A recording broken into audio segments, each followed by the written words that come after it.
નમસ્કાર દર્શક મિત્રો, આપ નિહાળી રહ્યા છો સાઈ ગ્રુપ મીડિયા હાઉસ દ્વારા સંચાલિત નવસારી લાઈવ અને ઝટપટ ન્યૂઝ। નવસારી વિજલપોર નગરપાલિકાના કર્મચારી દ્વારા પાલિકા પ્રમુખ વિરુદ્ધની અંદર એક અરજી કરવામાં આવી હતી, જે ફરિયાદ સ્વરૂપે હતી, જેની અંદર એમ સંબોધવામાં આવ્યું હતું કે પાલિકા પ્રમુખ જે ખરા એ આ કર્મચારીને માનસિક ત્રાસ આપી રહ્યા છે અને જેની ફરિયાદ એણે વિવિધ સ્થળોએ કરી હતી અને જે સંદર્ભે જે સ્થળ ઉપર આ માથાકૂટ થઈ હતી એ સ્થળ હતું નવસારી વિજલપોર નગરપાલિકા દ્વારા લુન્સીકુઈ ગ્રાઉન્ડની અંદર બાંધવામાં આવેલું સ્પોર્ટ્સ કોમ્પ્લેક્સ। આજે જ્યારે અમે સ્પોર્ટ્સ કોમ્પ્લેક્સની મુલાકાત લીધી તો મુલાકાત દરમિયાન એક વસ્તુ અમને જોવા મળી, જે એમ તો એક સારી બાબત કહેવાય કે જેના કારણે લઈને આ બબાલ થઈ હતી, પણ કહેવાય ને કે ભાઈ દિયા તળે જ અંધેરું, દિયાની નીચે જ અંધારું હોય છે એવા દ્રશ્યો સામે આવ્યા। કારણ કે પાલિકા પ્રમુખની ગાડી ન નીકળતા પાલિકા પ્રમુખે કર્મચારીને ખખડાવ્યો હતો। કર્મચારીએ કહ્યું હતું કે હું હેડ ક્લાર્ક છું અને હું આજે રજા પર છું અને વાહનો હટાવવાની જવાબદારી મારી થતી નથી। તો એ જે વાહનો બાબતની જે માથાકૂટ હતી એ સંદર્ભે આજે એક નહીં, બે નહીં, પણ ત્રણ ફ્લેક્સના બેનરો સ્પોર્ટ્સ કોમ્પ્લેક્સ પાસે લગાવી દેવામાં આવ્યા હતા। એની અંદર સૂચના લખવામાં આવી હતી। પહેલી સૂચના, આમંત્રિત મહેમાનો, લાભાર્થીઓ તથા સ્ટાફે નીચે બેઝમેન્ટમાં વાહનો પાર્ક કરવા વિનંતી, લિખતીન નવસારી વિજલપોર નગરપાલિકા।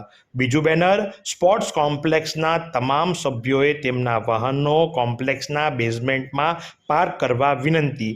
ત્રીજું બોર્ડ, આ પાર્કિંગમાં જવાનો વાહનોનો રસ્તો હોય, અહીં વાહનો પાર્ક કરવા નહીં। અને આ ત્રણ બેનરો જે ખરા એમાંથી એક વડ પર તો બે જે બેરીગેડ્સ હોય છે પોલીસના એની ઉપર લગાવવામાં આવ્યા હતા, જે તમને દ્રશ્યમાં દેખાશે।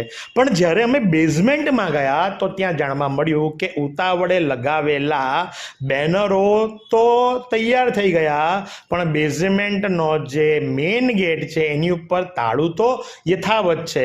એટલે વાહનો ક્યાં પાર્ક કરવા? બેનરો તો લગાવ્યા પણ તાળું કોણ ખોલશે?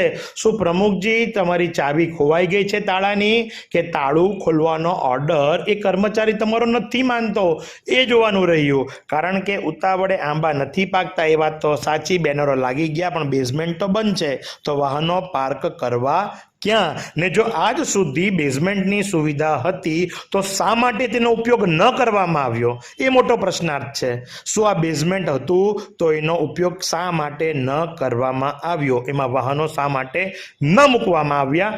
એ પણ જોવાનું રહ્યું। તો આ જ પ્રમાણે આવા અવનવા સમાચારો માટે નિહાળતા રહો નવસારી લાઈવ અને ઝટપટ ન્યૂઝ। આ સુંદર સૃષ્ટિને નિહાળવા માટે હજારો લોકો પાસે દ્રષ્ટિ નથી, અને એ ત્યારે જ શક્ય બને જ્યારે કોઈ ચક્ષુદાન કરે। તો તમારા સ્વજનો સાથે મળી એક સુનિશ્ચય લઈએ, ચક્ષુદાનને પરિવારની પરંપરા બનાવીએ। Visit Sant Punit Chakshu bank, rotary eye institute Navsari. Call 7069006329।